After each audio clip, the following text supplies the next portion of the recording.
Oh, sino yung nanay na may baby hair katulad ko na kailangan kapag mag-ayos ng buhok ay walang tutubong ganto. Dapat clean talaga, lalong-lalo na kapag CEO outfit ka. So, I have these two new product, hair dye slick stick. This one is with color black and color brown. So, number 2 si brown, number 1 si black. And di lang para sa akin to, bumili ako dahil para din sa anak ko. Come here lang ga. So, si Macy ay mana sa akin. Look, he also has baby hair. Ayan. Tingnan mo naman dito. Oh, parang bangs na din siya, girl. So, aayusan natin yung buhok niya kasi ako, bagong panganak pa lang, medyo hindi ko feel na ginagalaw yung buhok ko. So, siya yung model natin. Hold on. Hi guys, bro, I'm Romy. Cause my hair is like this. Look.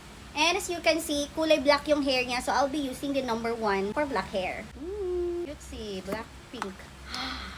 Brown. Black. Brown and black. I-clean natin itong mga baby hair niya.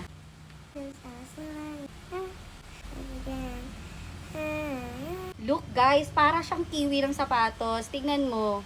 Ayan, so nakaka-shine pala siya ng hair look, oh, para hindi siya dry tignan. Yung hair ni Ate Macy ko is may halong kulay brown pala siya. Mana siya sa akin, hindi totally black. Tignan niyo, ano yung kulay niya. Ang ganda. Okay. Atras a little.